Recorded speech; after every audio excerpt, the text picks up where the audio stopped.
Alhamdulillahi Rabbil Alamin. Wal aqibatu lil muttaqin. Wala 'udwana illa 'alal zalimin. Wassalatu wassalamu ala asyrafil anbiya'i wal mursalin Sayyidina wa maulana Muhammad wa ala alihi wa ashabihi wa tabi'in lahum bi ihsan ila yaumiddin. Firman Allah Ta'ala, A'udzu billahi minasy syaithanir rajim.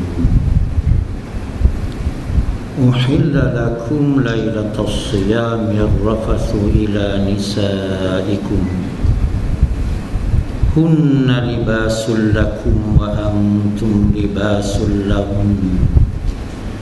Alimallahu annakum kuntum takhtanuna anfusakum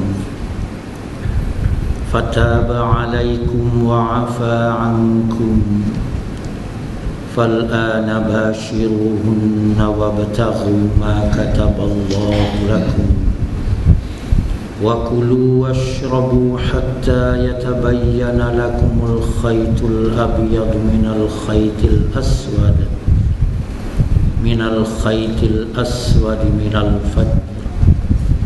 thumma atimmus siyama ilal layl wa la tubashiruhunna wa antum aakifuna fil masajid tilka hududullahi fala taqrabuha kadzalika yubayyinullahu ayatihi linnas la'allahum yattaqun.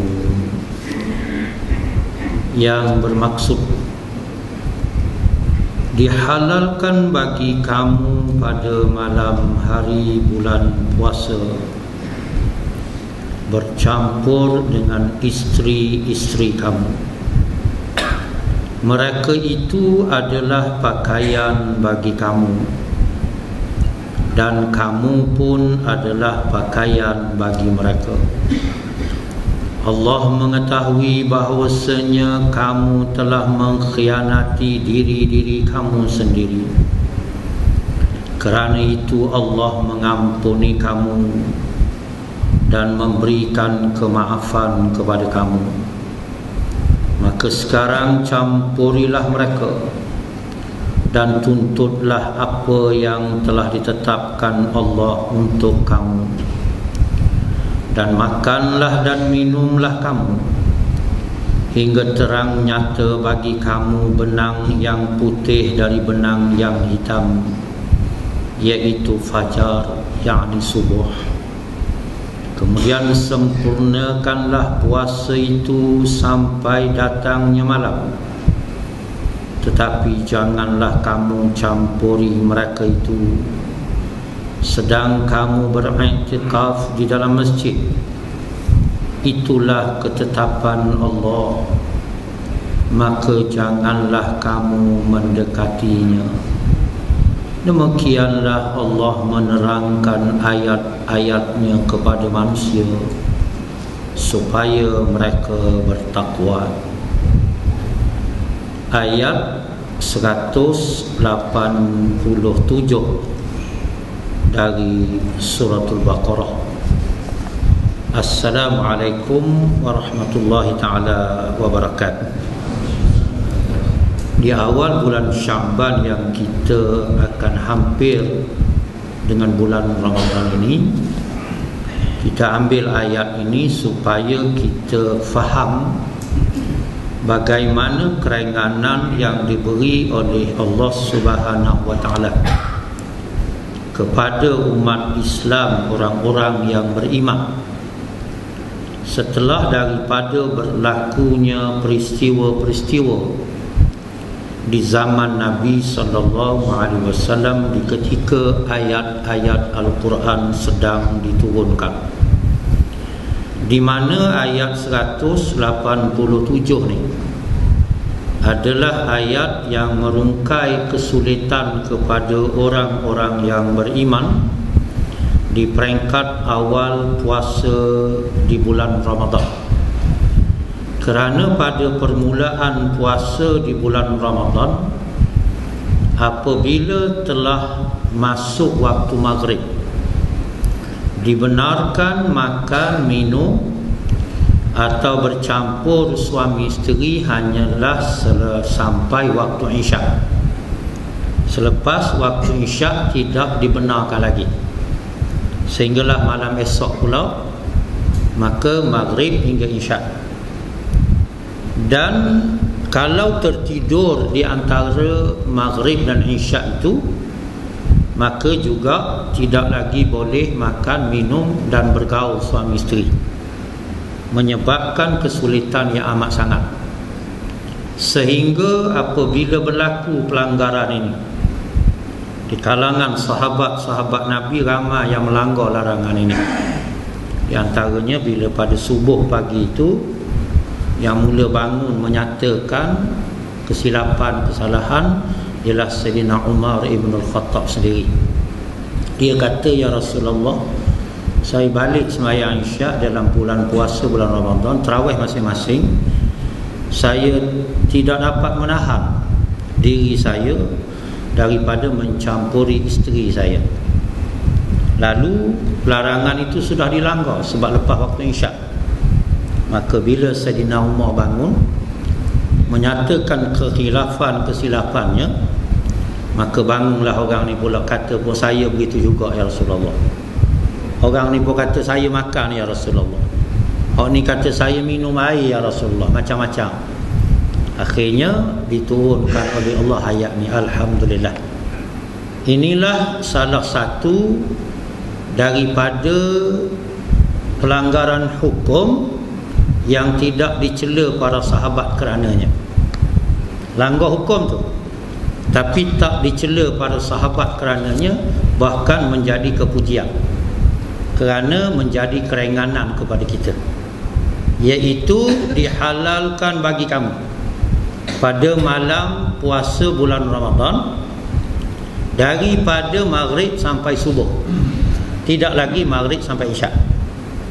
Jadi kalau maghrib sampai isyak, saya pun tak tahu macam mana kita nak hadapi. Kalau sahabat-sahabat besar boleh berlaku begitu, maka bagaimana kita? Dah, akhirnya pelanggaran sahabat ni menyebabkan baik bagi kita. Ini dia panggil iaitu rukhsah. Dalam kaedah hukum, satu ialah azimah, tegas, keras. Tetapi kerana berlaku pelanggaran ini yang sulit bagi para sahabat, maka dinamakan rukhsah, yakni keringanan. Maka ditarik balik, dihalalkan oleh Allah bagi kita untuk makan, minum, bercampur suami isteri itu daripada maghrib sampai subuh. Alhamdulillah. Kalau tidak, agak sulit bagi kita, kerana daripada maghrib sampai isyak, atau daripada maghrib sampai isyak tu kalau tertidur pada mana-mana tempat waktu daripada maghrib isyak tu, juga larangan tu sudah berlaku. Ada seorang sahabat ni, dia bekerja di ladang, di kebun. Jadi dia balik, isteri dia tengah masak, tiba-tiba menunggu makanan maghrib masuk dah, dia tertidur, tak boleh makan lah. Esok pula siapa rebah dia. Lalu dia tanya sebab apa jadi begini. Dia kata, ya Rasulullah, saya kerja di kebun, balik rumah isteri tengah masak, saya tertidur waktu maghrib, habis esok pula. Jadi alhamdulillah peristiwa yang berlaku ni, maka diturunkan oleh Allah ayat ni kepada kita. Uhilla lakum lailatas siyam arrafathu ila nisaikum. Dihalalkan bagi kamu. Jadi Allah tak guna perkataan cakap terus begitu menghalalkan, dihalalkan. Sebab benda yang Allah nak cerita ni adalah benda hubungan sulit suami isteri. Jadi Allah tak guna nama dia, dipindah kepada perkataannya dihalalkan bagi kamu. Halal dan haram ni milik Allah Subhanahu wa taala. Tiada siapa boleh campur tangan menentukan halal haram. Jadi kalau kita nak sebut halal haram ni, kena ambil nas yang asal daripada Quran, daripada sunnah Nabi SAW, kemudian berlaku ijtihad yang bersandarkan kepada nas tersebut, maka dibenarkan. Kita tidak mempunyai kuasa untuk menentukan halal haram ni kerana tak diberi keizinan.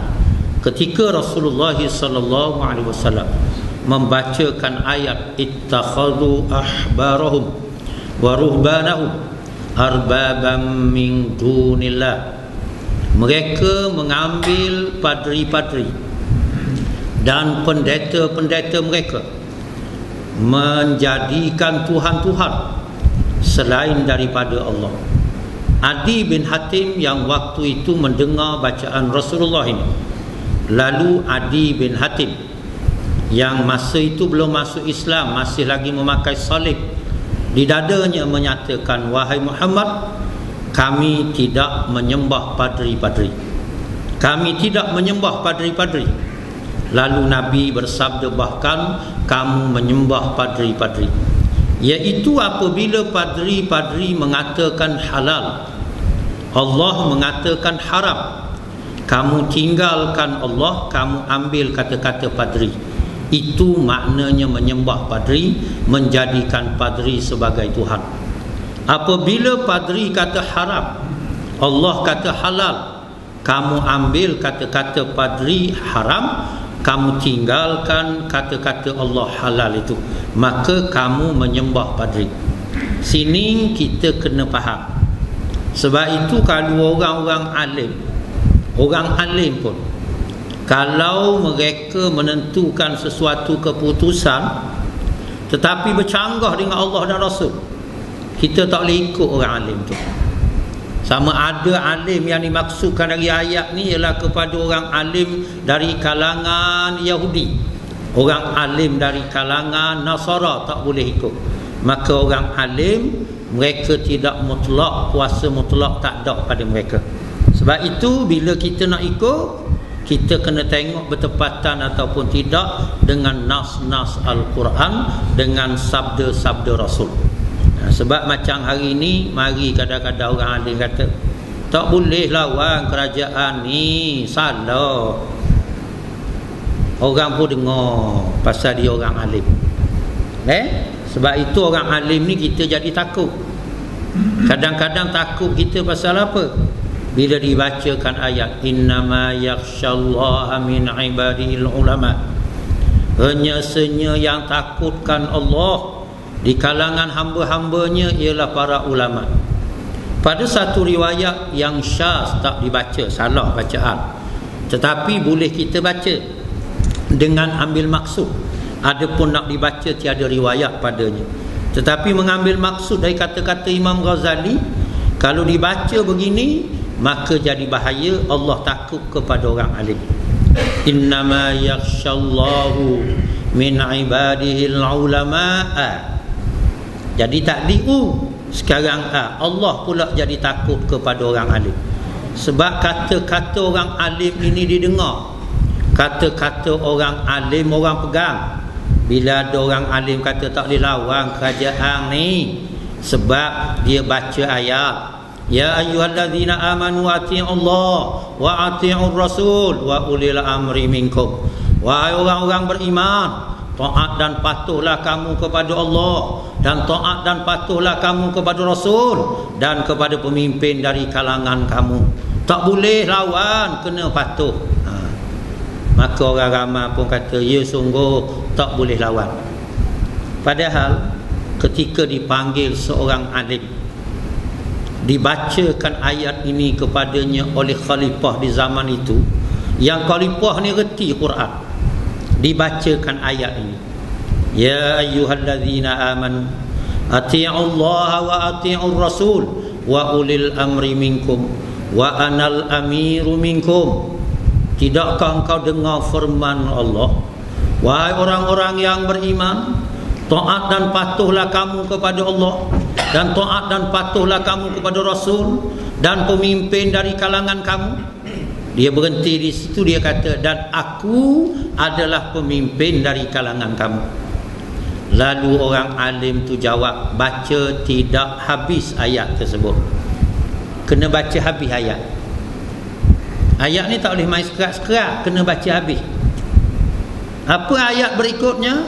Fa in tanaza'tum fi syai' farudduhu ila Allahi war Rasul in kuntum tu'minuna billahi wal yaumil akhir dzalika khairun wa ahsanu ta'wila. Maka jika kamu bertelingkah, berselisih dalam satu-satu perkara, syai' yang kecil sekalipun, kembalikanlah kepada Allah, yakni Quran, dan kembalikanlah kepada Rasul pada masa hidupnya diri Rasul, pada selepas wafatnya ialah kepada sunnahnya, buka hadisnya, buka sirahnya. Jika kamu beriman dengan Allah dan hari akhirat. Pasal apa Allah Ta'ala kaitkan dengan iman kepada Allah dan hari akhirat? Kerana jika kamu dalam perselisihan di atas dunia, di antara pemerintah dengan kamu ada perselisihan, kamu tak gunakan Allah dalam menentukan keputusan hukum, tak rajak kepada Quran, tak rajak kepada sunnah Rasul, akan tetap dipakai pada hari kiamat. Akan tetap dipakai pada hari kiamat. Jika kamu beriman dengan Allah dan hari akhirat, dan itulah sebaik-baik jalan penyelesaian. Tetapi khalifah tidak. Bila berselisih di antara pemerintah dengan kami, khalifah tangkap kami, khalifah umban kami dalam penjara, khalifah buang daerah kami, khalifah mengambil tindakan seksa kami dan lain-lain perkara. Khalifah tak rujuk kepada ayat Al-Quran. Sekarang orang alim kena tahu tugas dia. Dia mesti menyampaikan kebenaran ajaran agama. Maka di antaranya ialah orang alim, walaupun kalau kita pergi ambil pendapat dia, sedangkan pendapat dia tu bercanggah dengan Allah dan Rasul, maka kita terima juga pendapat dia. Ketika itu seolah-olah kita lantik orang alim tu jadi Tuhan, sebab melibatkan halal haram. Kita tak boleh turut. Bagaimana kalau orang jahil? Orang jahil yang menentukan halal haram ni pula, dia pemimpin jahil, ditanya tentang suatu perkara dia jawab pula, maka lagi teruk daripada orang alim, yang kalau salah orang alim tu pun tak boleh ikut, apatah lagi orang jahil. Sebab apa? Sebab Allah tak benarkan sama sekali campur tangan dalam urusan jika tidak bersandar kepada nas-nas daripada kaedah yang tepat. Jadi dalam perkara ni dihalalkan bagi kamu pada malam puasa bulan Ramadan ar-rafath, iaitu bercakap kotor. Dia bukan maksud asal bersetubuh, bukan. Dia bukan maksud asal percakapan ni ialah cakap celupa, cakap kotor, cakap lucah. Itu maksud. Tapi maksud yang dipahami ialah bermakna hubungan suami isteri. Berkata Ibnu Abbas kata, kitab yang paling mulia adalah Quran. Quran bercakap tentang perkara hubungan suami isteri ini. Daripada siapa? Allah, zat yang paling mulia. Dalam kalam yang paling mulia, kalam Allah. Kepada siapa? Jibril alaihissalam yang paling mulia di kalangan malaikat. Kepada siapa? Nabi Muhammad, manusia makhluk yang paling mulia. Dalam kitab yang paling mulia Quran, membicarakan soal pendidikan seks ini. Sebab tu kita nak belajar boleh, tak ada salah apa. Tapi ada kaedah. Macam kita nak kata pelajaran seks di sekolah, tiba masa pelajaran tu, asingkan kelas lelaki puan. Biar guru lelaki yang mengajar pelajar lelaki, guru perempuan yang mengajar pelajar perempuan. Habis pendidikan ni sensitif ni, maka asingkan dulu, lepas pada tu baru capur balik.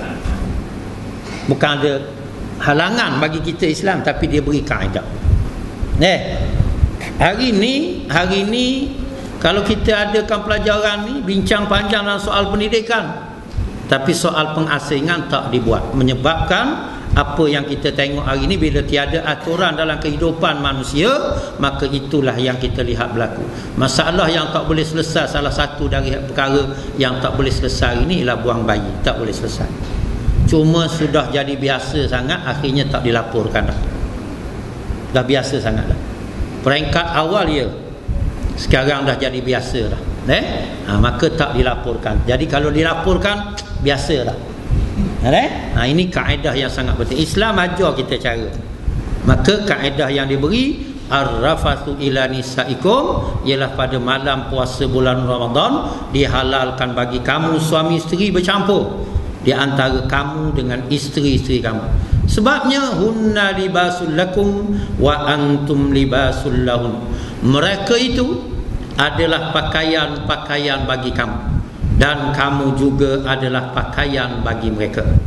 Pakaian tak boleh dipisahkan daripada diri kita. Seperti mana kita menutup aurat, begitulah juga suami isteri menutup aurat di antara satu dengan yang lain. Seperti mana diri kita tak boleh dipisahkan dengan adanya pakaian. Ada pakaian sembahyang, ada pakaian kerja, ada pakaian tidur. Maka begitulah juga suami isteri tak boleh dipisahkan. Ada kaedah yang ditetapkan dalam ajaran agama. Mereka pakaian kamu dan kamu juga adalah pakaian bagi mereka. Sebab itu keperluan tentang adanya keluarga ni dinyatakan oleh Allah Subhanahu Wa Taala. Sebab itu bila perkahwinan berlaku, kita kena tengok dua perkara. Yang pertama, ada atau tidak mawaddah di dalam rumah tangga tersebut.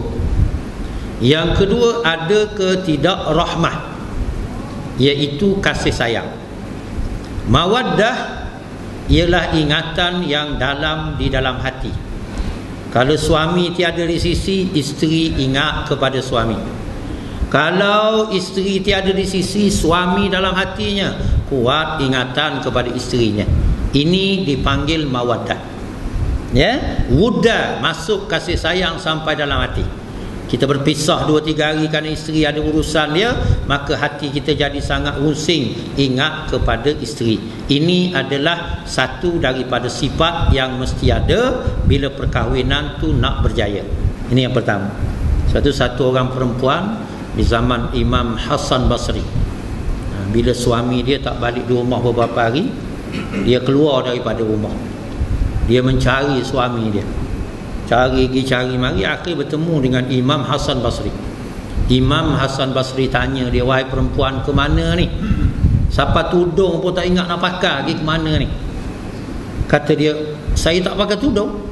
Ya, tak pakai tudung, kata Imam Hasan Basri. Maafkan saya tuan, kata dia, sebab saya mencari suami saya dah 3 hari tak balik. Siapa terlupa saya keluar rumah kerana ingat sangat kepada suami. Siapa tak pakai tudung, terlupa. Tapi tak apalah, saya orang awam. Yang saya pelik, tuan ni orang alim, dikatakan orang yang sangat hebat, tapi boleh sedar saya tak pakai tudung. Jadi tuan ni pun kurang juga ingat ke Allah pula tu. Kena sebuti apa dia kata. Imam Hasan Basri. Tapi itulah hakikat yang berlaku. Maknanya kalau kita ada ingatan yang kasih kuat, itu adalah benda yang benar. Sebab satu dari sifat perkahwinan dalam rumah tangga ialah mesti ada mawaddah. Jadi kalau rumah tangga kita sudah hilang mawaddah ni, kasih sayang sampai dalam hati ni hilang, itu kena buat semakkan balik. Sebab ini adalah ayat Quran. Yang kedua, kena ada rahmat. Apa makna rahmat? Apabila berada di dalam kalangan keluarga kita ni, kita bersama suami isteri ni, kena ada rahmat, iaitu akan adanya sentuhan-sentuhan, dakapan-dakapan yang melibatkan ada petunjuk bahawa kita ni ada kasih sayang dalam rumah tangga. Sayangnya masalah rumah tangga kita hari ni, khususnya di bandar besar, bagaimana kita nak baiki itu terpulang. Rumah tangga kita ni sekarang ni sudah jadi satu, dia jadi hotel, hanya balik tidur saja. Yang kedua, jadi restoran, hanya balik makan saja. Kegembiraan, kasih sayang, hubungan mawaddah dalam rumah tangga tu macam hilang. Ini masalah yang kita kena balik kepada fungsi asas. Dulu ibu bapa kita dalam rumah tangga itulah. Sekarang kita agak mungkin sulit kerana mungkin bentuk rumah kita, tapi tak apa. kita masih boleh bina, insya-Allah kita susun semula. Berdasar kepada kenyataan ayat. Sebab kita tidak akan boleh pisah di antara seorang suami dengan isteri, isteri dengan suami. Sebab itu kadang-kadang kalau seseorang tu dia kematian suami atau dia kematian isteri, kita tengok dia kahwin pula pada masa tuanya. Ini kita kena ambil ingatan. Ini sebenarnya dia kahwin bukan kerana nafsu dah. Dia kahwin kerana sunnah Nabi sallallahu alaihi wasallam. Di antaranya ialah malu untuk bertemu dengan Allah Ta'ala dalam keadaan tiada pasangan. Itu saja kaedah. Supaya bila kita bertemu dengan Allah Ta'ala, kita mati sebagai seorang suami yang meninggalkan janda, atau sebagai seorang isteri yang meninggalkan duda. Maknanya begitu. Itu sebab perkahwinan berlaku. Cuma orang kita ni kadang-kadang dia kata, merah lagi tanah kubur isteri kahwin dah. Tu. Orang lelaki kena juga. Dah, merah lagi tanah kubur isteri kahwin dah. Bukan. Soal nyawa ni kita tak tahu. Macam kita tengok baru ni berlaku di Dungun, mati lemah. Memang sini ke pagar surah kita je nak sampai dengan buk fiber. Tiba-tiba buk berpusing, tiga-tiga tercapak dalam laut. Orang yang sangat biasa main dengan laut, sangat biasa dengan fiber, dua boleh mati lemah. Dalam sekelip mata Allah Ta'ala boleh tarik apa yang ada pada kita. Maknanya kita ni kalau dalam tua ni lagi pula, ni anak muda 18 tahun, 21 tahun. Maknanya Allah Ta'ala nak tarik, kalau kita umur 81 ni lagi cepat, bukan sekelip mata, mungkin tak ada tarik nafas pun. Maka tentulah, maknanya kalau kita katakan bahawa kalau kita kahwin pula selepas daripada suami kita mati, isteri kita mati, dalam tempoh tu kita kena faham perkahwinan ni bukan kerana nafsu, kerana bertemu dengan Allah dalam ada pasangan, melainkan kalau tiada jodoh. Sebab Allah sebut dalam ayat ni tak boleh pisah suami isteri, tak boleh berpisah di antara suami dengan isteri, macam mana pakaian tak boleh dipisahkan daripada diri kita. Alimallahu annakum kuntum takhtanuna anfusakum. Allah Ta'ala mengetahui bahawa kamu telah khianat terhadap diri-diri kamu sendiri. Sebab itu ada orang bila dia mengajar tafsir ni, dia sampai di sini dia sakok, dia tak faham, dia berhenti. Apa maksud Allah Ta'ala kata Allah Ta'ala tahu kamu telah khianat diri-diri kamu? Khianat ini ialah para sahabat bentangkan kekhilafan mereka depan Nabi SAW. Jadi di antaranya macam kita cerita tadi, Sayyidina Umar, di antaranya bangun sahabat ni, akhirnya Allah turunkan ayat. Allah pun kata Allah Ta'ala tahu kamu khianat, Nabi kamu telah terima makluman kamu, Nabi minta kepada Allah mengampunkan dosa-dosa kamu, Allah Ta'ala menerima taubat kamu, Allah Ta'ala maafkan kesalahan-kesalahan kamu. Fal'ana bashiruhunna wabtaghu ma kataballahu lakum. Maka sekarang pergaulilah mereka. Ini kaedah penting. Sebab bila dalam awal ayat, dalam bulan Ramadan tak dibenarkan bercampur suami isteri di antara maghrib dengan isyak. Sekarang pergaulilah mereka, iaitu dibenarkan antara maghrib hingga subuh. Ayat ini perintah, tapi perintah mari setelah larangan. Kaedah Quran, ingat, tiap perintah, ayat yang Allah perintah, dia dua saja tanggungan, sama ada wajib ataupun sunat. Melainkan perintah yang datang setelah daripada larangan, maka perintah tu bertukar menjadi harus. Dia bertukar menjadi harus. Macam hari Jumaat, bila kita dengar azan untuk khutbah, maka tak boleh lagi berjual beli bagi orang yang wajib Jumaat.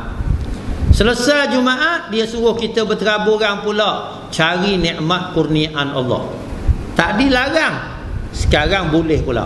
Maka perintah di sini harus. Boleh nak berniaga, boleh tak berniaga. Boleh nak pergi cari rezeki, boleh tak cari rezeki.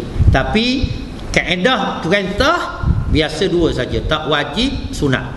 Kalau wajib, wajiblah perintah tersebut. Kalau sunat, sunatlah.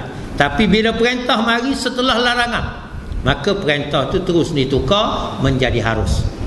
Tak boleh bersama dengan isteri waktu haid. Tapi bila isteri telah suci, pergaulilah mereka, Quran kata. Maka perintah itu menjadi harus, tidak wajib. Samalah macam dalam ayat ni. Dalam bulan Ramadan, maka fal'ana bashiruhun, maka kamu sekarang pergaulilah mereka, isteri-isteri kamu, dibenarkan balik. Wabtaghu ma kataballahu lakum, dan tuntutlah apa yang telah ditetapkan Allah bagi kamu. Pertama, hubungan suami isteri dengan sebab keizinan Allah, maka mendapat pahala di sisi Allah Subhanahu wa taala. Yang kedua ialah niat qasad nak dapat anak. Niat qasad nak dapat anak. Tak dapat anak pun pahala tetap dapat, sebab niyatul mukmin khairum min amali. Niat orang beriman lebih baik kadang-kadang daripada amalannya. Dia niat qasad nak dapat anak daripada hubungan hasil suami isteri itu, maka tak dapat, tak apa, niatnya sudah diambil kira.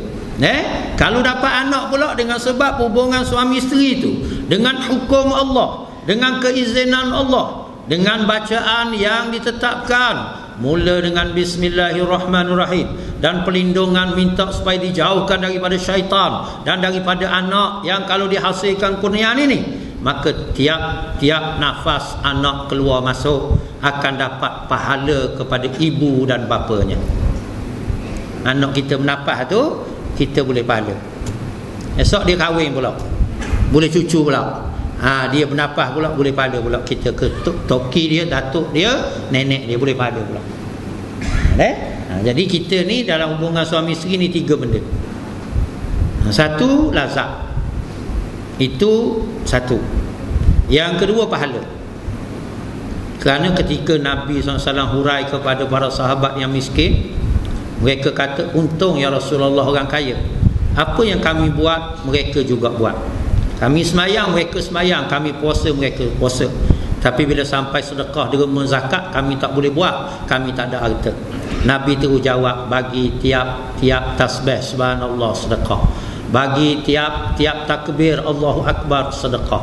Bagi tiap tahlil la ilaha illallah sedekah.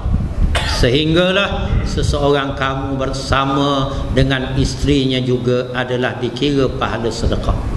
Mengejutkan, sahabat pun tanya, ya Rasulullah, pada perkara seperti itu pun ada pahala sedekah? Ya, bagaimana kalau jatuh pada zina? Tidakkah berdosa dan haram? Sebab tu orang miskin ramai anak, orang kaya kurang sikit. Orang miskin ni ramai anak. Orang kaya-kaya 2 orang, 1 orang, 3 orang. Orang miskin berapa anak? 12, 7.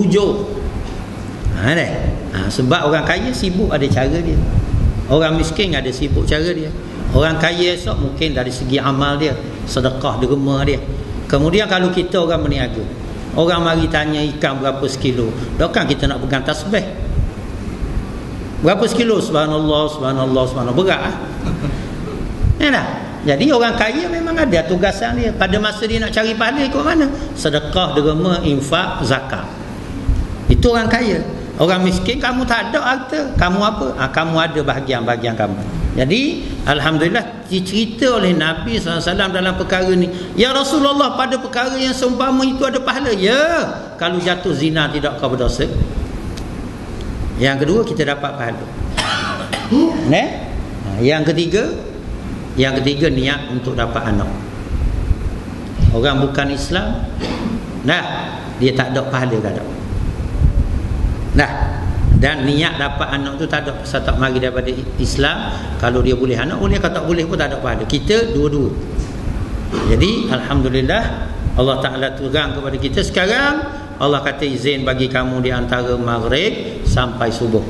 Selesai satu masalah, Allah pun kata wa kulu washrabu hatta yatabayyana lakumul khaytul abyadu minal khaytil aswadi minal fajr.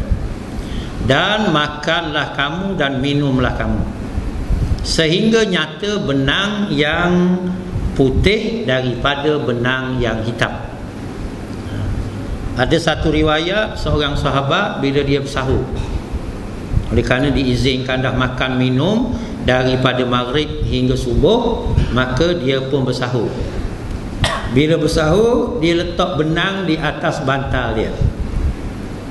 Dia makan sehingga benang putih tu kelihatan. Bila sampai berita ni kepada Rasulullah sallallahu alaihi wasallam, Rasulullah kata besar benar benang. Sebab benang tu halu, mana nampak. Jadi kamu makan selagi tak nampak benang warna putih, tak berhenti. Bayang kalau subuh sampai pukul 9 tu hujan lebat gelap. Ini tapi apa boleh penafsiran sahabat. Ya, cuma Nabi kata besar benar benang. Mengikut setengah riwayat dan tafsir, seorang sahabat tu pula dia belunjuk. Dia ikat benang pada ibu jari kaki kanan, ibu jari kaki kiri. Dan dia belunjuk, dia makan sahur. Sahur sehingga lagi tak nampak benang warna putih, dia makan.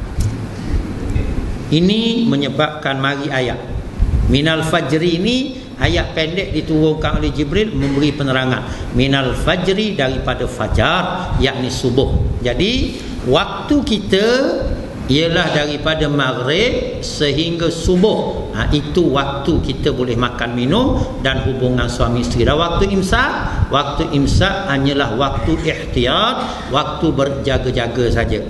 Lampu kuning, dia bukan lampu merah tu. Subuh tu lampu merah. Jadi sekarang kalau kata waktu imsak sudah sampai, nak minum lagi, minum tak besar. Lampu kuning traffic light ni ramai orang anggap. Tak ada polis tak ada saman. Ini kaedah lah. Dan sabda Nabi, ini Quran Nasareh. Yang kedua sabda Nabi SAW, jangan menghalang kamu makan minum oleh azan Bilal, tetapi berhenti kamu makan minum oleh azan Ibnu Ummi Maktum. Kerana bang subuh ada 2 kali. Ini daripada Nabi SAW lagi. Jadi bila Bilal dia bang dulu, bila dia akan bang Zuhur, Asar, Maghrib, Isya, bang pertama subuh. Kemudian bila masuk subuh, Ibnu Ummi Maktum ni dia buta, maka di ketika itu orang akan beritahu dia asbahta, telah masuk subuh, engkau telah masuk subuh, maka dia azan. Di situ berhenti makan minum. Jadi waktu kita sebenarnya daripada maghrib sampai azan subuh. Subuh 5 berapa ni? Sini. 5 berapa? Katakan esok kita puasa, katakan 5 berapa? Ya? 5.45 habis. Jadi 5.35 yang ditulis waktu imsak tu hanyalah waktu ihtiyat saja, lampu kuning. Berjaga-jaga.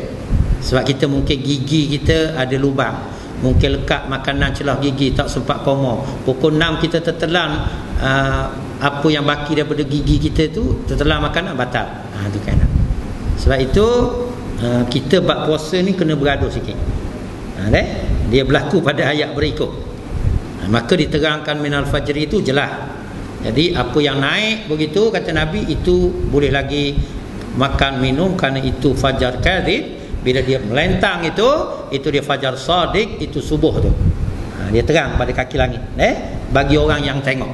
Kita pakai dalil menggunakan kaedah fiqh ni, dalil kita 2. Satu ialah dalil qat'i, dia panggil nas. Dalil qat'i ni kita tengok pergerakan fajar kadhib, itu tak dikira. Yang melentang naik kata, yang menerangi lentang begini, mencerah itu adalah fajar sadiq, subuh. Tapi tiada orang tengok. Biasa kita pakai azan je, kita tengok jam. Ini dia panggil dalil yang kita pakai ni bukan dalil qat'i, dalil zanni. Tapi dalam fiqh zan diambil kira, boleh ambil kira. Di antaranya dengar azan dalam radio. Di antara kalau kita pergi bandar Kota Terengganu ni, dia ada tembakan meriam. Kita buka boleh. Cuma jangan tersalah. Dalil zanni ni kalau tersalah rosak lagi. Ada satu kes tu, biasalah kita ni buat menamat. Menamat. Majlis namat, orang Terengganu panggil namat. Namat ni makan ramai-ramai jemput lah. Satu surau 2 tingkat, atas bawah. Tak jauh daripada surau tu ada masjid. Jadi hari tu Tok Bilal masjid bang azan maghrib. Bila bunyi Allahu Akbar, Allahu Akbar, orang makan. Orang kita ni tunggu azan. Azan ni makan. Saya kebetulan ada bawah. Baik, jangan berhenti dulu sebab jam tu tak cukup lagi nampak. Kita punya jam pun tak cukup lagi, tak cukup. Cek-cek yang lain pun tak cukup juga. Berhenti sekejap. Tiba-tiba dalam Allahu Akbar, Allahu Akbar, asyhadu an la ilaha illallah, tu bila apa khabar? Salah. Nuh atas, nuh hanya dah makan. Ini hukum. Bila turun masing-masing dah guana ustaz ni, kena qada balik. Sebab awak berbuka belum masuk waktu. Dalil yang kita pakai ni dalil zonni, jam. Jam ni azan termasuk zonni. Tiba-tiba salah habis. Ya dah. Sebab tu lebih baiklah kita confirm lah, senang. Tak pasal setengah minit lagi. Qada 1 hari. Ya dah. Sebab itu bab ibadat ni kalau dari zonni ni, kalau silap kita tahu silap, automatik kena berhenti dah. Dah kena ulang. Ni berlaku saya pergi Mekah tahun 2001. Sampai di Madinah hari Jumaat tu sembahyang subuh Jumaat sajadah. Alif lam mim sajadah. Kita sini sajadah orang Malaysia lah semua rasanya. Siapa wahum la yastakbirun tu semuanya sujud. Nah, jadi bila Allahu Akbar, imam wahum la yastakbirun tu habis makmum Malaysia yang jauh tak nampak turun sujud tegung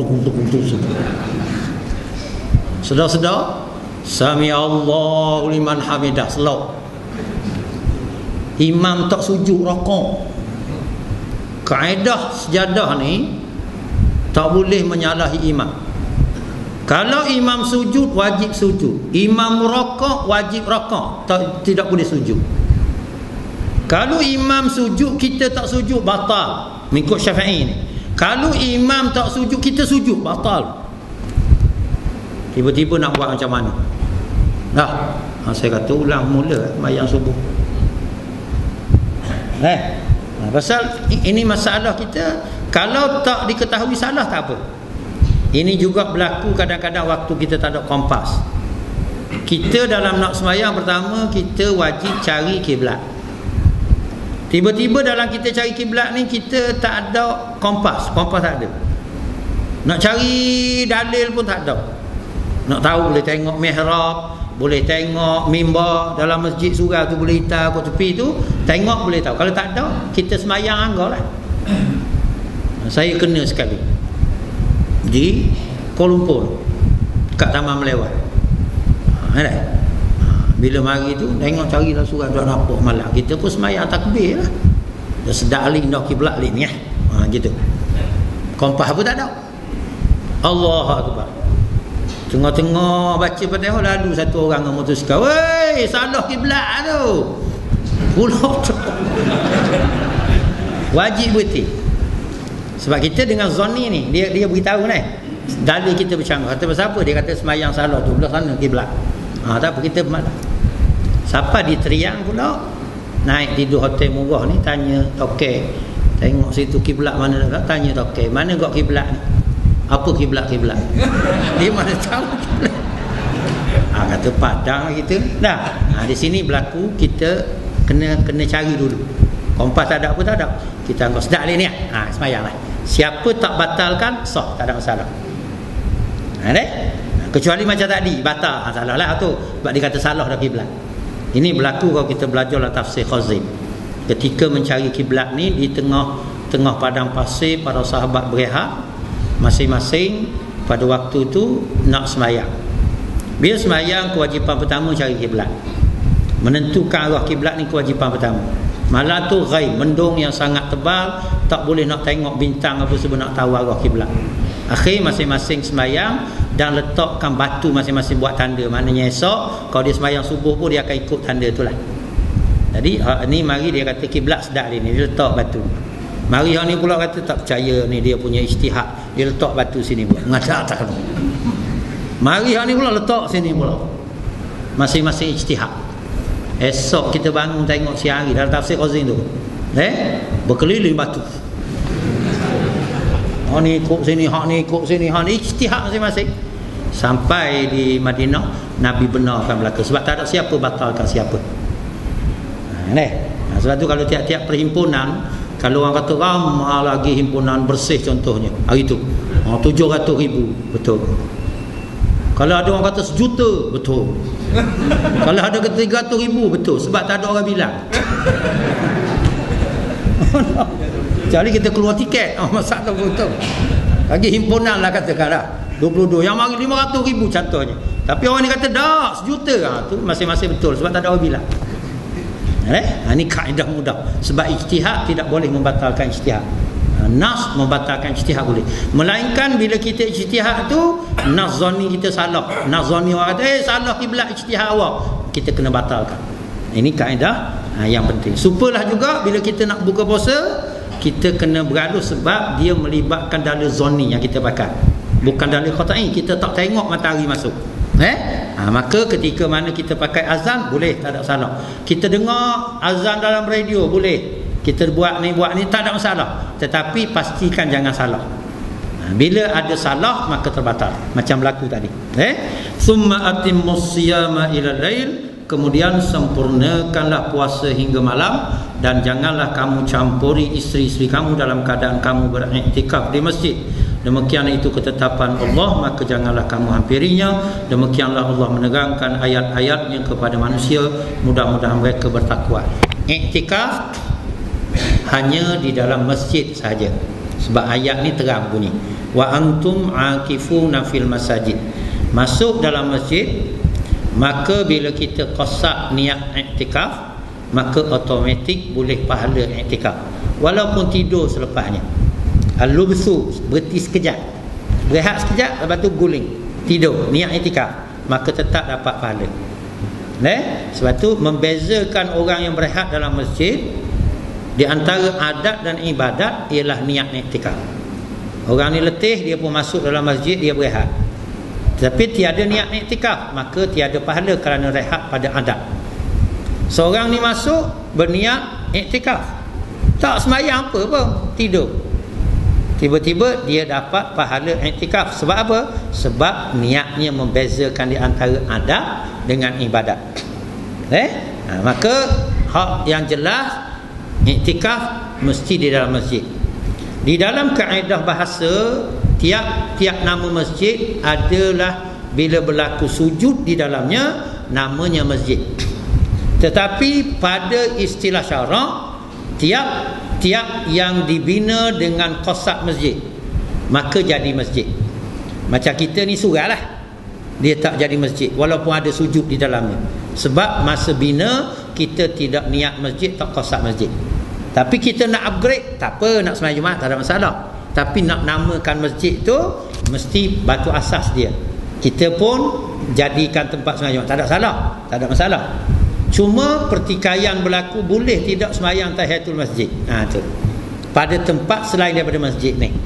Maka setengah kitab menulis, di antara macam idaman penuntut daripada guru dia sebut daripadanya, dia kata dia dalam tiap-tiap tempat yang diwakafkan untuk sembahyang, maka boleh kita sembahyang tahiyatul masjid di dalamnya. Kita berhenti madrasah. Madrasah ni memang tempat orang wakaf untuk sembahyang.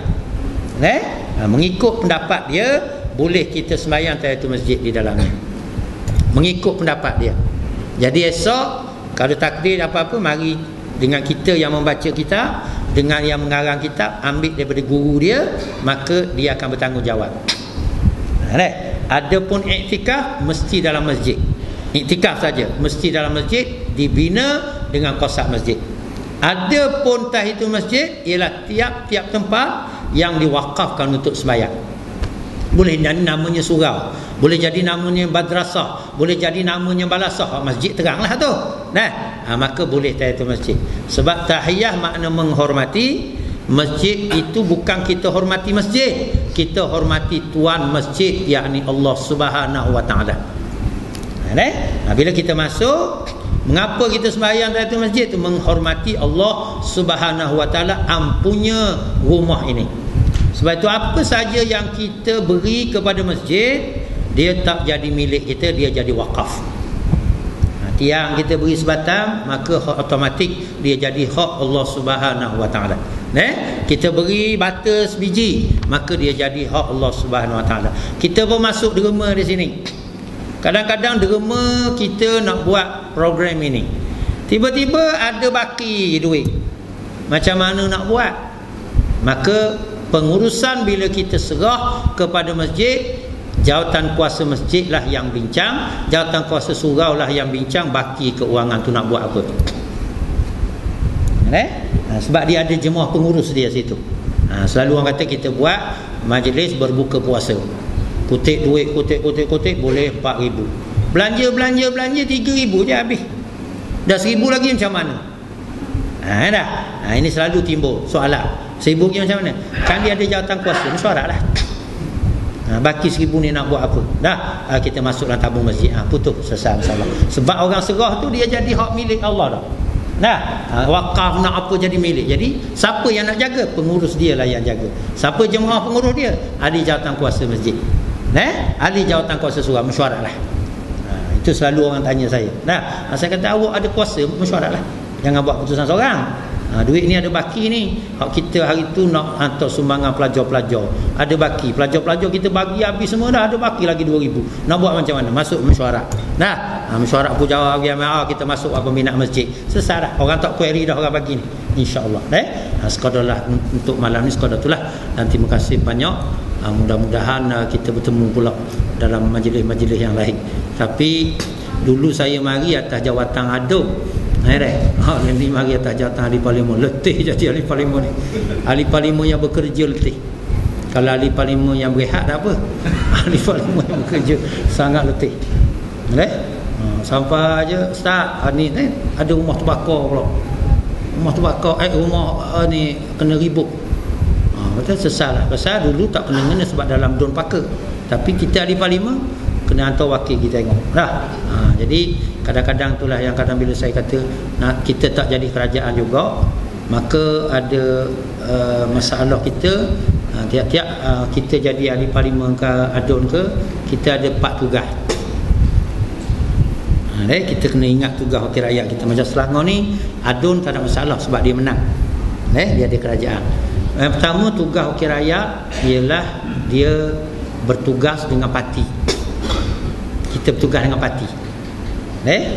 Jadi kita nak bertanding, nak guna lambang parti tu kena ada kelulusan, surat daripada pejabat agung parti, baru boleh dicetak lambang parti di atas kertas undi. Jadi satu, kerja dengan parti. Yang kedua, kita kerja dengan dewan. Kalau kita Dewan Undangan Negeri, kita tugas kita ada soalan yang kita kena kemukakan, ada ucapan perbahasan yang kita kena buat. Jadi kena buat kerja rumah, homework. Yang ketiga, kita kerja dengan pengundi, kita kerja dengan rakyat, dengan orang ramai. Yang keempat, kalau kita ada kerajaan, ialah memastikan manifesto kita yang kita sebut masa kita bertanding pilihan raya bersama dengan parti itu dilaksanakan waktu jadi kerajaan. Jadi sekarang parlimen kita tak ada ni. Kita tak ada, tinggal 3 lah. Tapi 3 pun dulu macam saya ni 1 don je, sekarang jadi 4 don. Bayanglah, kita boleh rasa bagaimana. Tapi apa pun yang penting, insya-Allah, mengapa kadang-kadang kita rasa kita boleh buat kerja. Inilah yang saya selalu pesan, dan daripada sabda Nabi SAW, la tas'alil imarah, jangan minta jawatan kepimpinan ni, jangan minta. In u'titaha an ghairi mas'alah u'inta 'alaiha. Kalau diberi kepadamu jawatan itu dengan engkau tidak ada kehendak untuk berebut minta, tapi diberi kepadamu, maka akan dibantu engkau di atasnya. Orang ramai akan tolong kita. Wa in u'titaha am mas'alah, diberi kepadamu meminta, memang berebut-rebut nak, maka wukilta ilaiha, diserah kepadamu. Bila serah kepada kita, kita nak urus anak 10 orang pun letih, nak urus pengundi 10,000 lagi letih. Dan ini rahsia kejayaan perjuangan Islam yang parti kita bawa. Sebab di dalam diri orang yang diberi tanggungjawab bertanding ni, kita semua tak berebut jawatan. Ini rahsia kejayaan kita. Alhamdulillah. Dan kalau orang kata kena pergilah, sebab awak lah yang layak, wajib ambil. Jawatan ni macam musuh, jangan minta, tapi kalau diberi tidak lari. Detik saya terasa. Tapi orang tengok macam mana boleh berjalan juga ni, sebab kita tak minta. InsyaAllah dan kita akan terpaksa bekerja kerana kita ada tanggungjawab. Jadi bukan malam ni lah kita nak urat, tapi kita ada tanggungjawab. Tanggungjawab untuk kita pastikan bahawa Islam ni bukan hanya orang dengar kita cakap, tapi Islam ni juga dilihat. Alhamdulillah, kita bersyukur kepada Allah SWT kerana tahun ni dalam kesabaran kita tu Allah Ta'ala beri bukti kepada kita. Lama kita ajak manusia kepada Islam ni, lama. Syarat nak jadi pemimpin kita selalu baca pada subuh Jumaat. Wa ja'alna minhum a'immatan yahduna bi amrina lamma sabar wa kanu bi ayatina yuqinun. Dan kami jadikan dari kalangan mereka, asal Bani Israel, tapi disebut dalam Quran dia jadi perhatian, iktibar juga kepada kita. Kami jadikan dari kalangan mereka a'immah, pemimpin-pemimpin, yahduna bi amrina. Dia pemimpin, dia bukan semata-mata memimpin, tapi yahduna bi amrina, dia memberi petunjuk dengan perintah kami, yakni petunjuk dengan perintah agama. Ini pemimpin. Bila? Lamma sabaru, tatkala mereka sabar. Wa kanu bi ayatina yuqinu, dan mereka sangat yakin dengan ayat-ayat kami. Kita pun bawa Islam. Siapa sangka orang Cina mari beri sokongan macam pilihan raya baru ni. Dulu kita jadi calon, nak pergi jumpa dia di kedai, nak undi nak minta raya undi, sampai kita kedai tutup pintu. Tokek duduk depan, lari belakang. Kita pun bercakap dengan dia, siapa mari ni? Saya calon daripada perjuangan Islam ni. Tokek tak ada, dia dah tokek, tak ada tokek. Dulu kita tanya undi apa, rahsia. Undi apa, sulit. Undi apa, masing-masing. Dulu. Sekarang tatkala sabar, bawa Islam ni kepada siapa kena sabar. Alhamdulillah, marilah. Cina mari, India mari. Yang mengejutkan baru ni, anak-anak muda lagi terkejut kita. Anak-anak muda, ya Allah, marilah. Sabar, kena sabar. Ini dia tanya, apa lagi Cina mau? Sebab orang tak sabar, tak layak jadi pemimpin. Apa lagi anak-anak muda mau? Main dia tanya. InsyaAllah. Faham tak?